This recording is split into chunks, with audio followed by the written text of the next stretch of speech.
manages to find a very charismatic politician, and that politician is called Donald Trump, and he becomes president. And all of a sudden, Shilon starts bending the laws to suit him. The government, who are meant to be not involved in the economy, they start imposing tariffs on Shilon's competitors. Just to make the politicians agree to taxing the people, and those taxes go to funding his big projects. Very quickly, Shilon just starts building this competitive monopoly. Hang on a second. In our libertarian economy, you don't want to do that. It's against the rules. Shilon doesn't give a f about your lame little rulebook. If he's made enough money out of what to do, You opened it. I came. That's right, it's because you made the government so small and so weak, you actually stripped away all of its powers to protect the people from Shilon's red-pill rage. Shilon starts exploiting the working class. And bada bing, bada boom. Well done, you recreated the 1900s. I won't mention the name of the company, but they go on strike and you say, that's okay, you're all gone. You see, this is the big problem with libertarian theory. Is that built into libertarian theory is this belief that cultural values alone and market competition are enough to guide. It's the world that's base boosted. That's what it is. Good bad dynamics. Like assuming that some people are intrinsically good, some people are intrinsically bad. Bad people do bad things for evil reasons, good people do things for good reasons, and also simultaneously that some other idealistic, spiritual reason will actually hold this entire process together. That's why I get frustrated whenever people say communists are collectivist. They don't care about the individual, or they'll say things like the man's nature is inherently greedy. It's like, yeah, a materialist understanding of the world, or a Marxist perspective, is not inherently collectivist. It ultimately wants individuals to have personal freedoms, more personal freedoms than are currently allotted under this existing organization of the economy. Yeah, cultural values. Cultural values enough to control exploitation. Are you a baby? Yes, they are. They are a baby. And just like a baby, they think that even though currently, they work at a Jiffy Lube, that they're all going to magically turn around in this deregulated structure and become a god, become a demigod amongst men. It's like, oh man, once the government stops holding me back, dude, I'm going to be one of the rulers too. It's like, no, you won't. You will be a slave. You are currently a wage slave, and in the next evolution of a, fascist, anarcho-capitalist dystopia, you will be a slave that inevitably gets sent to the glue factory. You're currently a wage slave, and you can't even see that.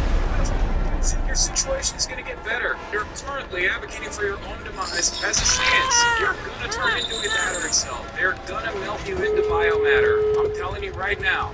Would it be different in a communist state? Yes. The entire purpose, the entire principle behind not just a communist state, but anti-capitalist thought and anti-capitalist action is fundamentally to change the current existing hierarchy. It automatically is beneficial for the average working class individual.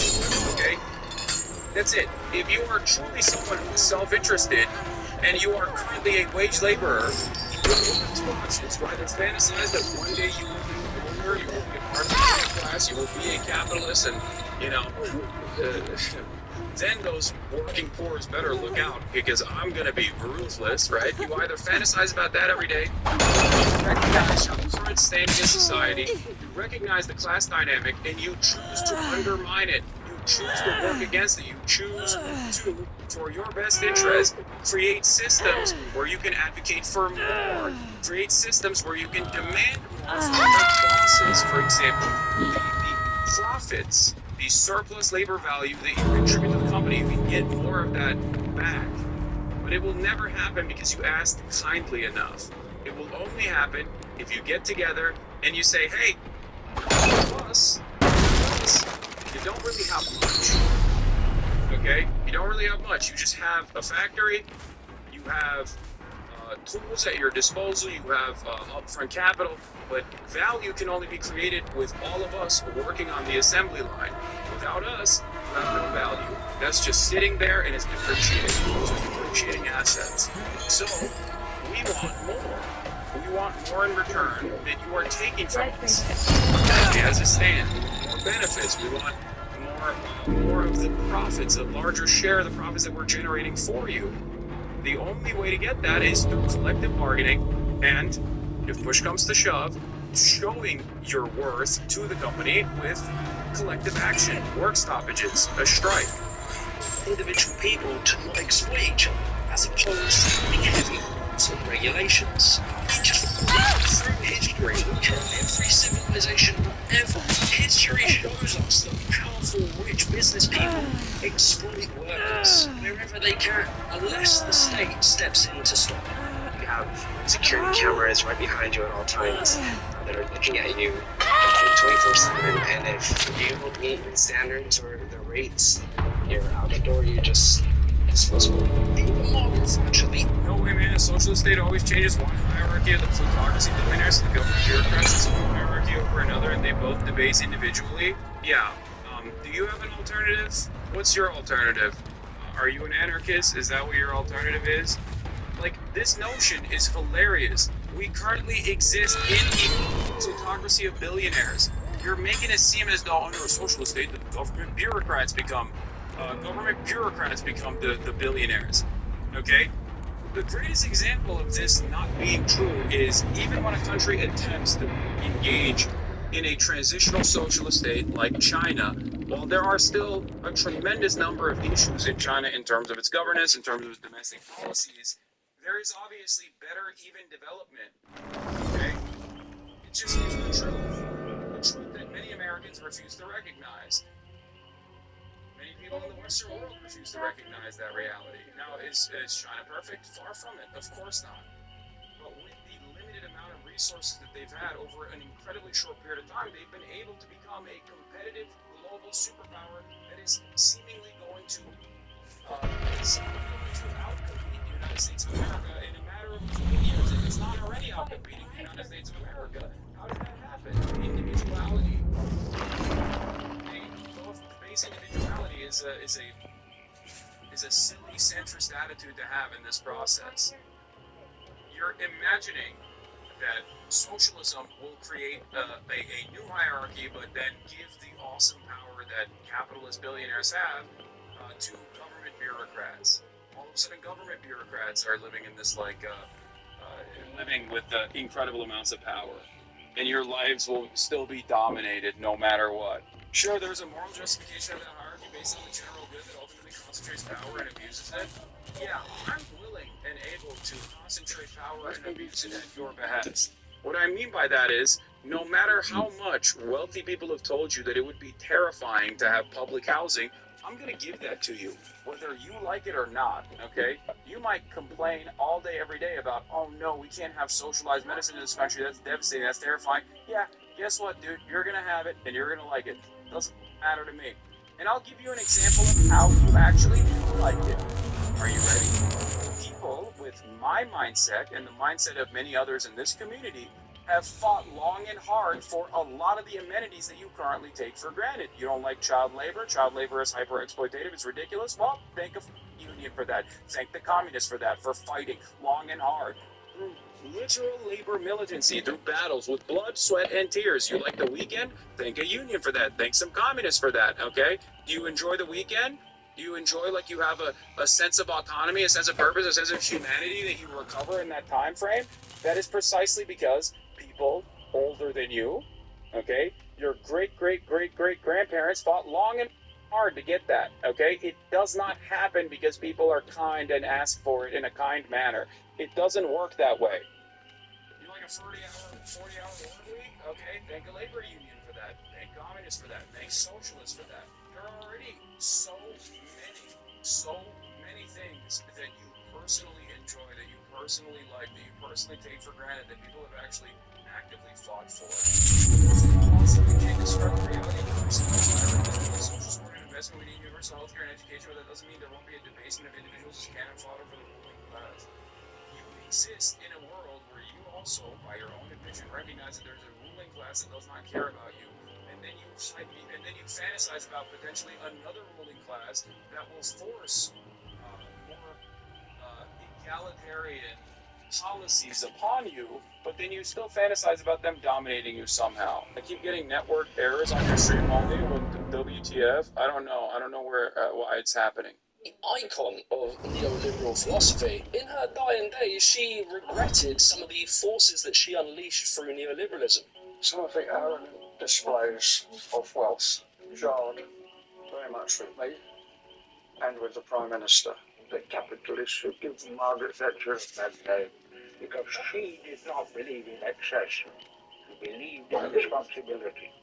In a system with no rules, power will always win. And power doesn't care about your cute free market fantasy. It cares about control and domination.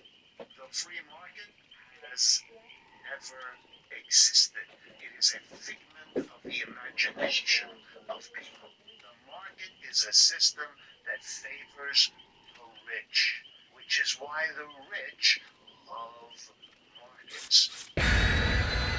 So, that's the very extreme libertarians, the very extreme communists. It leaves me in this weird place where I, in one part of my brain, understand and accept and do have the logistical technical ability to literally create a utopian world to give everyone what they need. But unfortunately, I believe that despite that, human nature stops us from achieving it. Self-interested individuals will do what they can to break anything good that we have. Yeah, here's the difference though.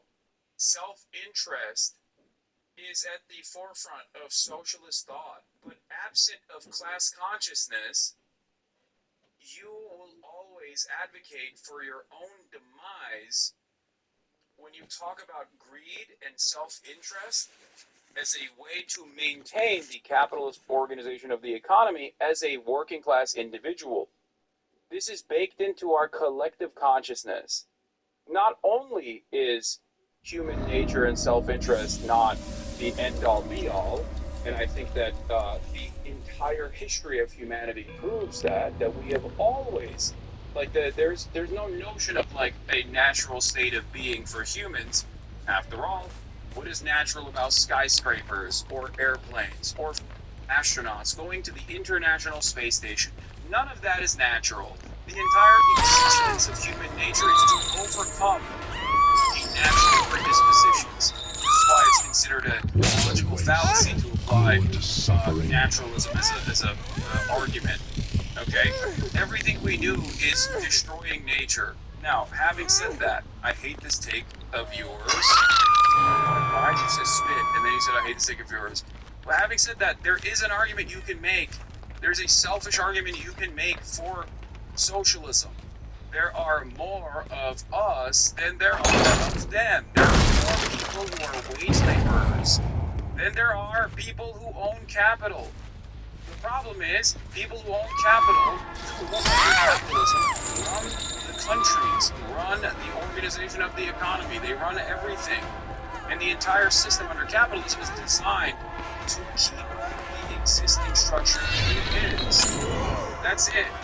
So if people were more selfish, wage laborers were more selfish, if they could have some class consciousness to recognize where they are in the current system and advocated for their best interest, they unironically would be able to bring about a potential social change, a social revolution, if you will. The problem, of course, is that it is incredibly difficult to organize, especially when there is a lot of effort to divide the working class along numerous boundaries.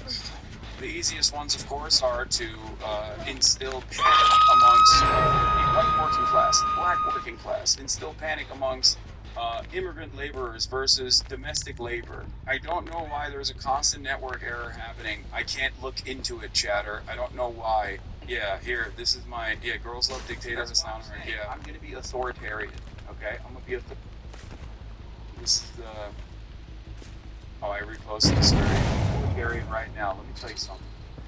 In an authoritarian manner, I'm gonna force free healthcare on you. I'm enforce free healthcare. That's it doesn't matter if you don't like it. You're like, no, I want to die. The curable, treatable diseases, I want to die. I'm like, no, you're not. You're not going to have medical benefits. Okay? You didn't have no say in this process. I'm dictating healthcare for you. Don't give a you can complain about it all day, every day, but you're going to get it. And you're going to get a free college education. An opportunity for a jobs program, okay? A federal jobs program where you can have great benefits on top of that. You can, like, I don't want it. No, I think yes, that's going to happen regardless. And you know what else I'm going to be able to punish them? Well, punish the super wealthy, corrupt capitalists, okay? I'm going to punish them. Oh, I'm sorry. Did The you see box. the spoiled baby? You opened it. Yes, here. I came. I'm sorry, Sackler family, that you actually created this crisis. But guess what? We're not giving you a slap on the wrist, okay? You're going to prison. That is my dream, okay? Whether you or not, you're getting these things. You're getting these benefits. You obviously haven't lived in a society with universal health care. I have. So sad, really. I grew up in Turkey. A much poorer country than the United States. Existing, like a national healthcare structure existing, even though there is also still private insurance in Turkey, is still wonderful. Were you an adult in Turkey who had to pay taxes and you're rich and your family is rich, and don't pretend you understand the impact of those taxes? Yeah, rich people famously love paying taxes. Yeah, it's actually a very common advocacy for rich people to advocate for higher taxes to pay for social safety nets for the poor. Famously, that's what rich people always advocate for. I can't comprehend how you can ever say universal health care sucks. It doesn't make any sense to me. Anyway, let's continue with this. But after that, we're gonna talk about potentially the Wartime Immigrant Act. And themselves. And that applies to what I advocate for, the system of social democracy. If you achieve it, it will eventually become undone. I think you even see this starting to happen in some of the Scandinavian countries. There's more privatisation happening and stripping back at their welfare state. I just think you have to build a state that protects us from that as much as is possible. Now you must come with me.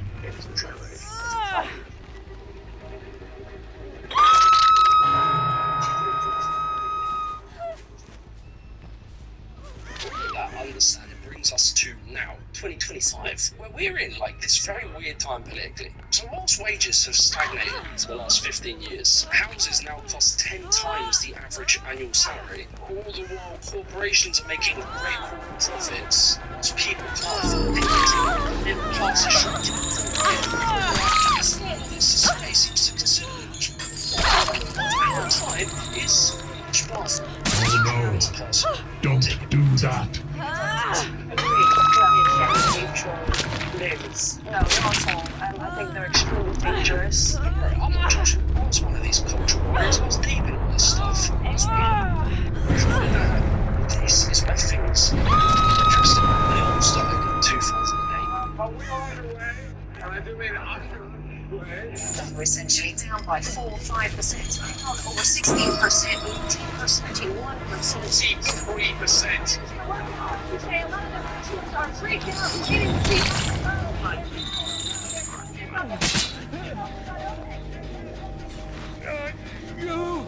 After the financial crash, where big banks committed financial terrorism, gambling on people's homes, and crashing the economy, this told increase in employment, rising inequality, The box. and the destruction You of working class opened it. people's savings. When I was growing up, I came. the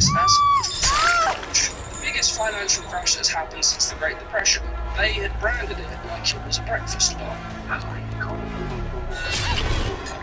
This crash led to the taxpayer bailing out banks. In America, it was up to $700 billion. In the UK, it was £137 billion, with a £1 trillion safety net to protect the banks from loans. That's Goldman Sachs, JP Morgan, Lehman Brothers. The banks who tanked the global economy were saved by taxpayer money, whilst the working class saw the greatest cuts they'd seen in generations via austerity. And people noticed this pretty quickly. People were starting to wake up to the fact that unregulated capitalism as it currently existed was public rage was brewing, and the ruling class was starting to get scared that real change might occur, instead of the current order in which they benefited from. And so in 2011 we started to see the people organizing, we see Occupy Wall Street.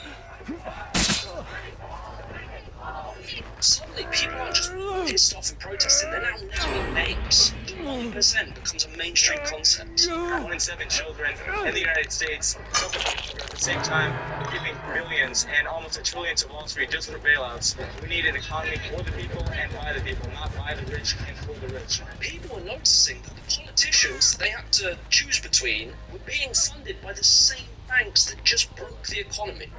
Wow, this left-wing populist movement was starting to grow, and they were demanding things like higher taxes, stronger labour rights, and universal healthcare. And so the ruling class realised that they needed a distraction.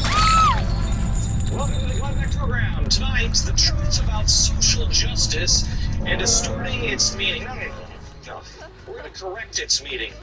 We have right-wingers have used so many heads to just like actively belittle and dismantle any kind of like left-wing populism, and liberals have so gladly allowed that to happen. Liberals have also simultaneously been like, yeah, no, that's great. Like they've complained about Glenn I Beck, have they've such complained about sights him, to show right? you. But they also totally allowed right-wingers, as they did consistently, and as they did with the Black Lives Matter movement as well. Liberals in positions of power have always taken note from the right on how to undermine leftist movements. Historically, this is just how they've always operated. This is why there's the famous adage of, cut a liberal and a fascist bleeds. Because they find themselves aligned with right-wingers and fascists time and time again when push comes to shove, when there's economic volatility, economic instability, and they are worried about capitalism becoming undone. Same happened with Bernie Sanders, where you saw liberals lose their minds at the prospect of a Bernie-style victory. Mid-2010s, I think weird started to happen to the left. Social justice movements started to explode. We'd see Me Too, Black Lives Matter, increasing LGBTQ activism, and this movement starts to grow, and you see it in things like university and corporate HR departments, where they would start to implement diversity and inclusion initiatives. And some of this was very well intended, and some of it was purely performative. Remember summer 2020, when our social media was filled with those little black boxes? Now this was irritating, as I could tell that these were people that had no intent on This is yet another instance I recall when Radcliffe's yelled at me because I was like, why are you posting a black box? It is stupid. Stop posting black boxes.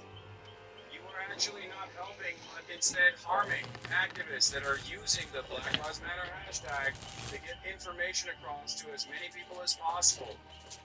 And people yelled at me because I made them feel bad, because they wanted to feel like they were helping. They wanted to feel like they were doing performative help. Slacktivism. How many times does this have to happen for people to finally come to that conclusion? The worst part about it is that it's not like when people realize that they might have been in the wrong, that they go back and go, hey, the guy who told me I was in the wrong initially that I yelled at, he might have been in the right. Mistakes. I'm going to be a little bit more open-minded to what he's saying. Nope, they just carry on that resentment. They carry that resentment permanently, and they just move on. Yeah, similar thing happened with the AI Gaza pig. Is that Will's hat? No, we have the same hat, Chatter. Funny though, no. justice or true change, but they only wanted to appease their conscience. It's here the local media starts to jump on board. It starts to praise the way it's selling it's toxic masculinity, making the same old excuses. Ice cream tops were talking to about racism. Nike run Black Lives Matter adverts whilst also simultaneously paying children to work in sweatshops. An era of what would be dubbed corporate washing started to gain a lot of momentum momentum and kind of defang the economic left-wing movement of Occupy Wall Street.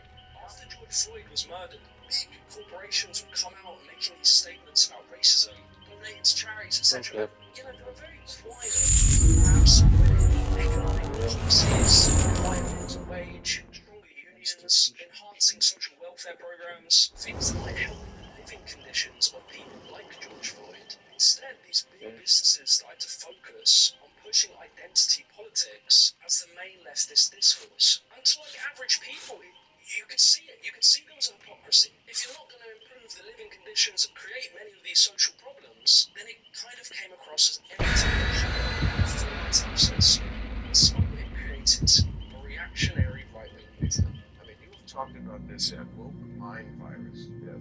You should explain why you don't think it's fine.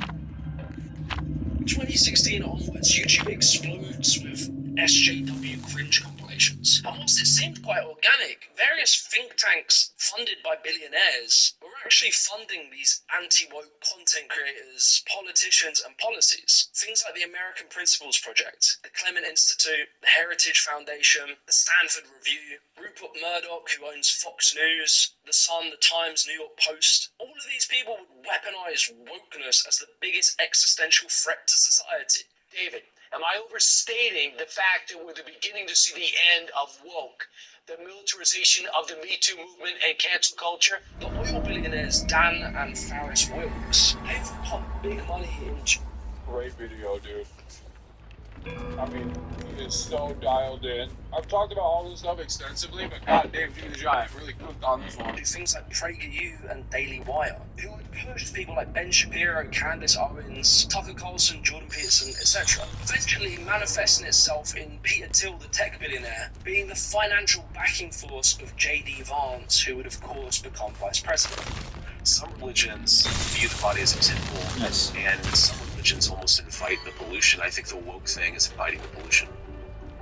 And so with all this financial muscle, the anti-woke industry became big business. The media becomes fully addicted to this culture war. YouTube, Facebook, and Twitter rewarded outrage content. And suddenly every spread out. was making videos about woke college kids.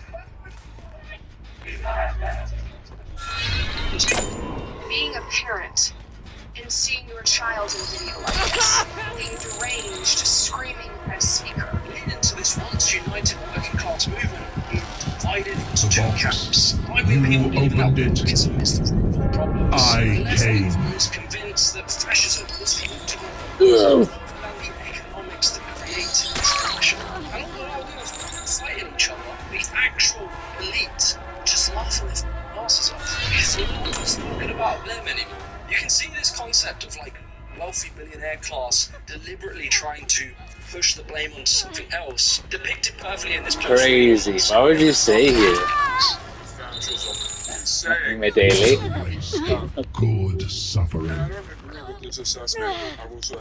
He's saying that like the left was like simply focusing on people being reactionary, people being racist, people being this or that. And instead of trying to bring like a unified message to the working class to hyper-focus on economic issues, it's really productive because I think it focus of fascism from the situation, because fascism is the inevitable outcome of capitalism. When capitalism fails and there's too much They are a instability, waste of good fascism suffering. is a way to reassert the hierarchies, to prove dominance. The state power through state violence is a way to restructure and reorganize society and try to maintain that exact same hierarchy. Capitalism.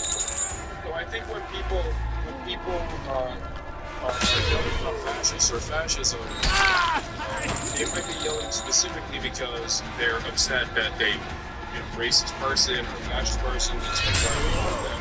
I think combating fascism is still incredibly important, even from the But he tries to shift the blame for the society's economic problems onto certain billionaires. Obviously not him. No. And what I see all over the place people who care about looking good. The compound successfully derailed the populist left movement. Corbyn was crushed by the media, Bernie Sanders was crushed by his own party, and the mainstream left of the Democrats and in Britain, the Labour Party, became these hollow parties with no actual backbone. And it just felt like the leaders were just puppets for influence, making the conditions for some kind of outsider to win, because, well, at least he's different to what we've got now. The forgotten men and women of America will be forgotten no longer. That is the heart of this Hillary called it the woke. They're not the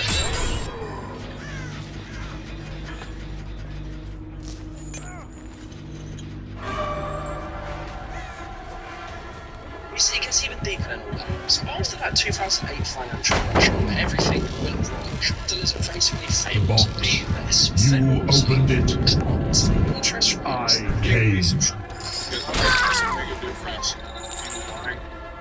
This is bad seatbelt in 2020. Dog, I don't think you're a happy guy. Contrary to what your username is, if you've been a hater since 2020 and you like briefly come in every 2 years, every 3 years, you look miserable, no? But yeah, give me some advice. What would you have me do? Do you want me to lead the vanguard in a proletarian revolution, a violent proletarian revolution? Is that what you're saying? If I was a Hitler, I would whisper sweet nothings into your ear about how woke is ruining America. And you I would tell you the only way to be honest online is by being reactionaries, by being bigoted, because everyone, yourself included, have these bigoted opinions, and the wokes are too afraid to admit it. That's what I would do. I make a ton of money doing so too. To 0%. For the next decade, mega corporations, investment banks, and asset managers like BlackRock and Vanguard had access to virtually unlimited capital at 0% interest. Free money, basically, which they use to expand their control. Companies like Amazon, Google, Facebook, and Tesla to expand their businesses aggressively because they didn't have to make profits. Amazon, for example, weren't profitable for years. It just kept borrowing at a near zero cost, cutting their competition until it just monopolized online retail. And many of these tech startups that dominate the world now did exactly the same thing. Now, one wealthy company on the planet Earth that is cash free, it does not use debt. I don't know what that is. And the way to create wealth is through debt. BlackRock and Vanguard started buying up entire neighborhoods of houses. In regulated homes, they turned houses into financial assets. They pumped more money into it, and the supply didn't keep up with the demand. It drove house prices to the moon, like you can see now, to the point that now young people are going to be able to afford a house. It's the largest investor on planet Earth with those assets. It's only cash equal to about 1/10 of US global economic activity. BlackRock and Vanguard combined manage over $17 trillion assets. And a amount that's larger than the entire GDP of China. No one deserves to have that much money. I mean, that's not like, yeah, it's, you know, I think if you do something that's good, So not only were these bankers not punished for destroying the entire economy, it was the opposite. They were rewarded. They were given free money to buy everything up. Meanwhile, for regular people, our wages stagnated, house prices soared, and the cost of living kept rising. So yeah, it's pretty heavy, right? It's all very, very interesting. But I want to ask the final question, the most important question. Short answer, no. I wouldn't say so. I don't think so. Probably if you meet me in person, I'm not going to lead every conversation with my pronouns. I have close friends from different cultures and we'll probably take the piss out of each other's culture. Probably, if I see a lady and she's trying to pick up my bag, I'll offer to help her.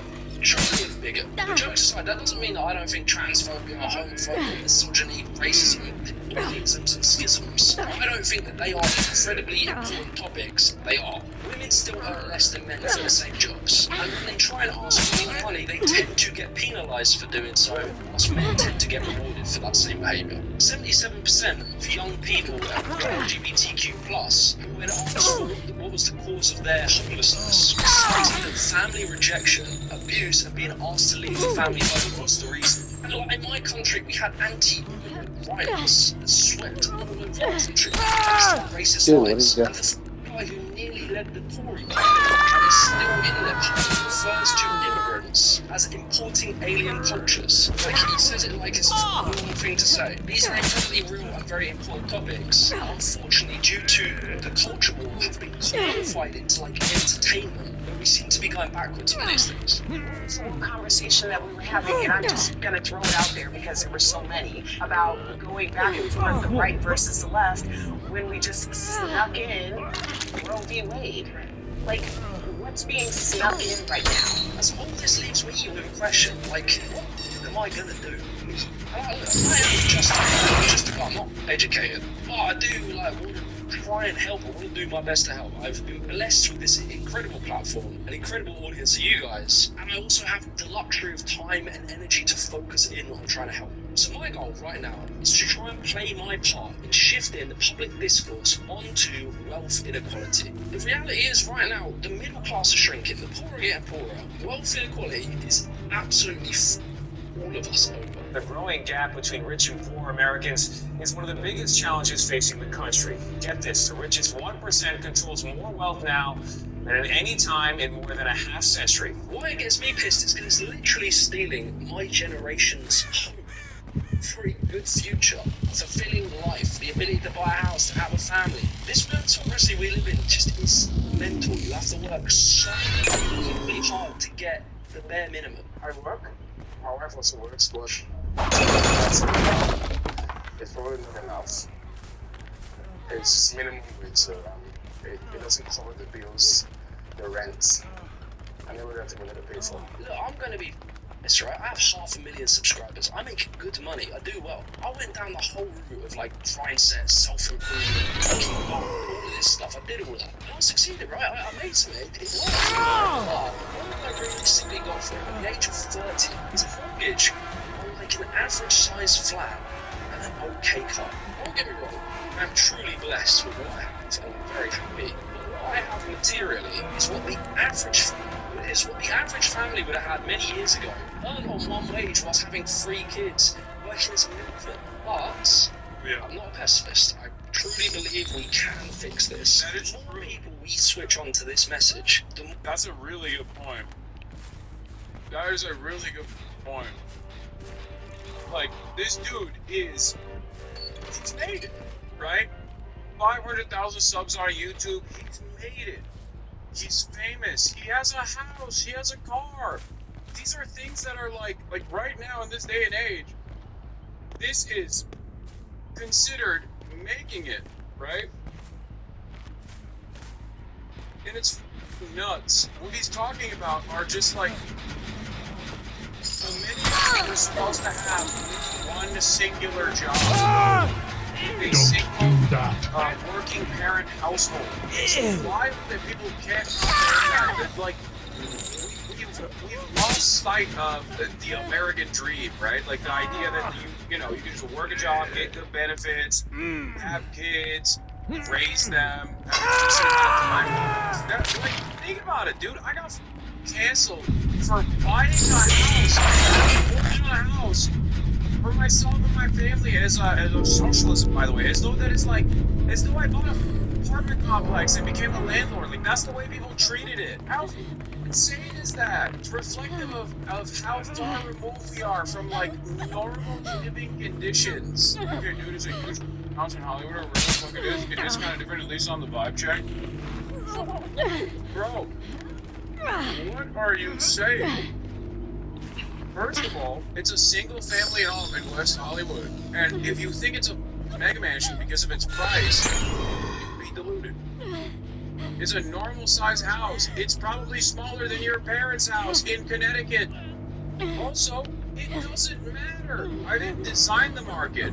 That's number one. Number two, it I have such sights to show you. think about it. Since nobody wants to get deep breath and go, Hassan, having a house or renting out an apartment, does this change his commentary even a little bit? Does this change his worldview even a little bit? Who has explained to you that this is inherently hypocritical? Who? Was it me? Did I say that it's inherently immoral to own a house? No, I never said that. As a matter of fact, I want you to be able to own your own home as well. This is the problem. You treat this as though I'm some televangelist who has a private jet, and it's like, yeah, I have to fly in a private jet. I can't be with undesirable sinners in a tin can. Like, it's so stupid. There's no like even normal exploitation. In the way I generate revenue too. You know how I generate revenue? You have subscribed to me. Times that 45,000, 50,000. That's it. And you don't even have to. That's the craziest part about it. People are voluntarily saying, hey, I like your commentary. I want to give you $5 a month. I want to give you $6 a month. And initially it was because they wanted to avoid the ads. I don't even run ads anymore. And people still subscribe. And people still gift subscriptions. Yeah. It's not like I'm giving you something extra even behind a paywall. I'm not. It's just perfect, completely voluntary. Getting mad at that is so psychotic. It's not like I'm operating a sweatshop. And then Amazon is company. It's like, okay, where is the non-hyper exploitative company that I could be working at? That I can have a contracted like a contracted wage structure with, where I can still reach the same amount of audience. It's funny because these attitudes actually come from people who, one, haven't put much thought into it, and just basically go off the smell test. The notion that someone else is supposed to have a say on like what kind of house I took out a mortgage on is so stupid. Or that we can fight wealth inequality. So, here is my plan. Currently, I am in talks with a publisher about potentially writing a book. We'll see where it goes, but the idea is to distill all of these ideas, these important bits of education that people need to understand into a... Also, the other side of that that I think is really funny is when people go, you're advocating for these things, but you're rich. You hypocrite. And it's like, what do you want me to do? You want me to change my entire worldview now that my finances are different? Like, is that what you want? It doesn't make any sense. Why would you want me to no longer be on your side? It's so stupid. It's such a stupid argument. It makes no sense, dude. They're like, no, please conform to the rest of the wealthy class and start advocating to own me. Like the peasant that I am is a ridiculous position.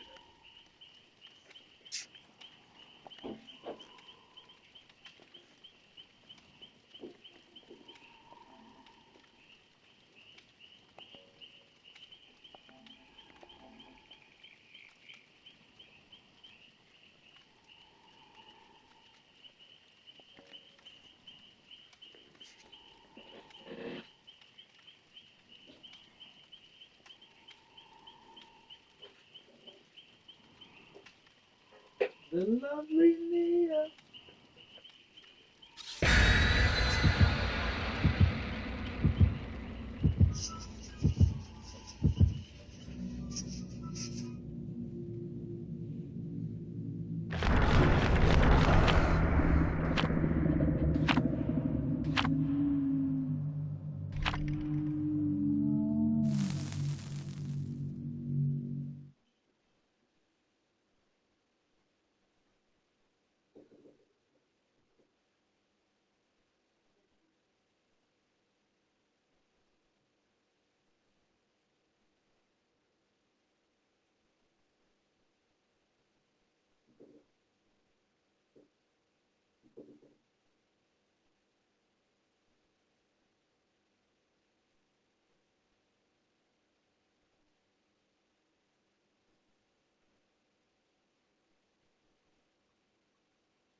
Bill Ditto Stalker. God. It's rough.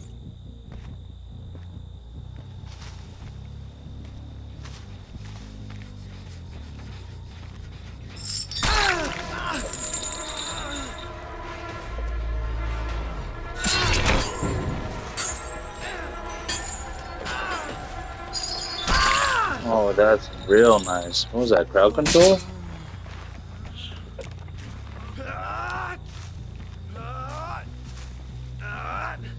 And he's got, oh man, this is a wild bunch right now.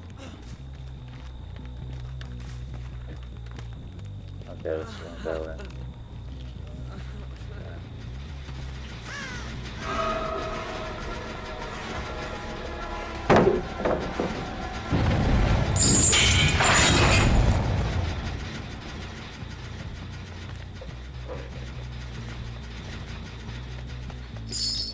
What? What was that? Okay, wild.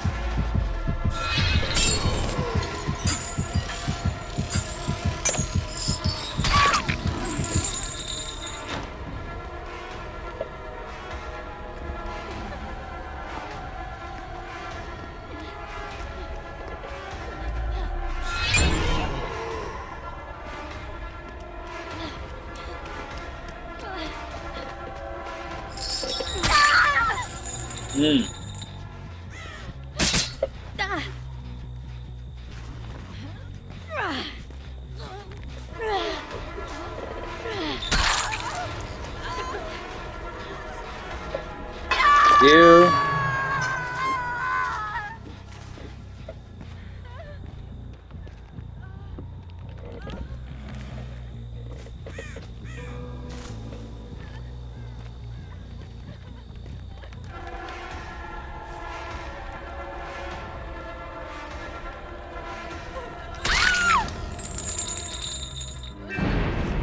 Not paying attention. Good suffering.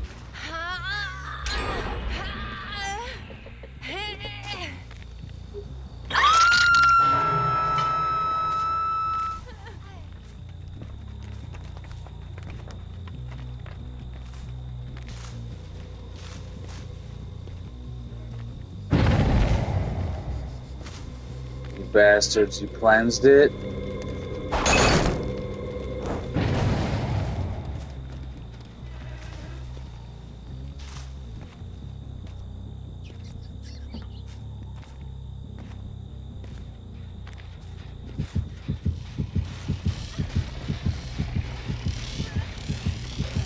The box.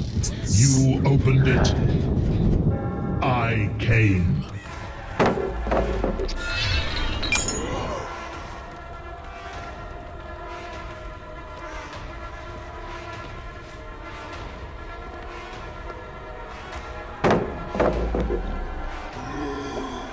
Oh.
The box.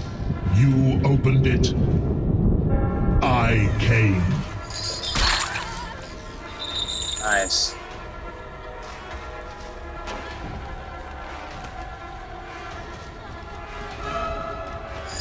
Back. Thought you escaped me?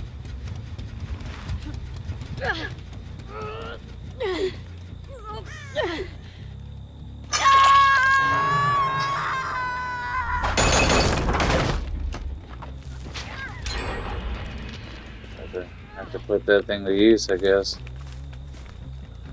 Do something.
Box. Oh my God. Opened it.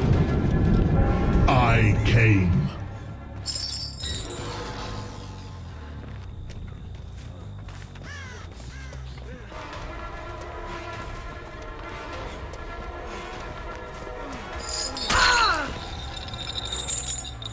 Now you must come with me.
You summoned me.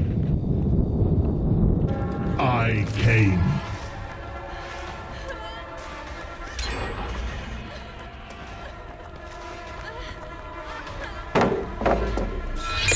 Oh, come on.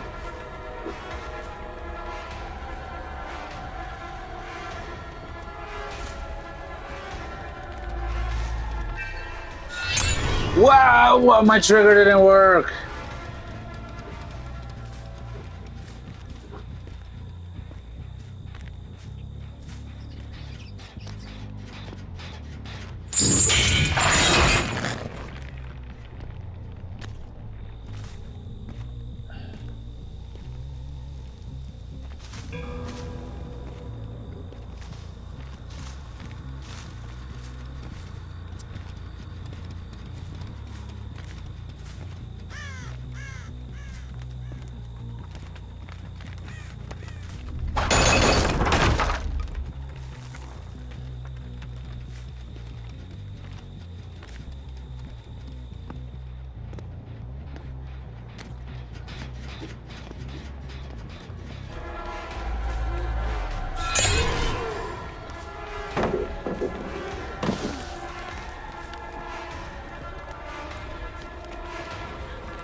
Oh, my trigger's not working, dude.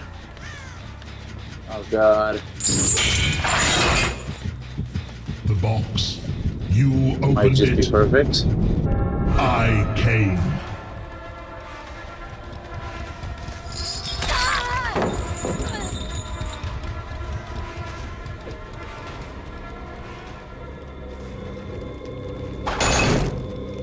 The totems, dude.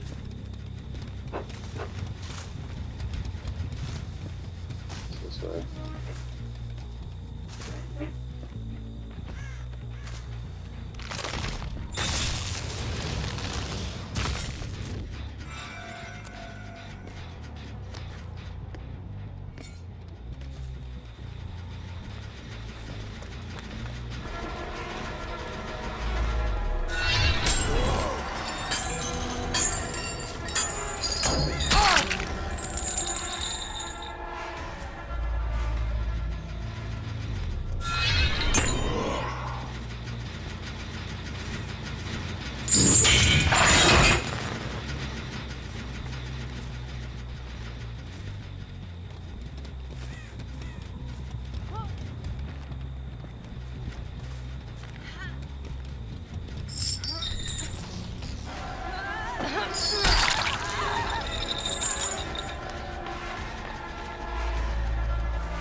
I'll tear your soul apart.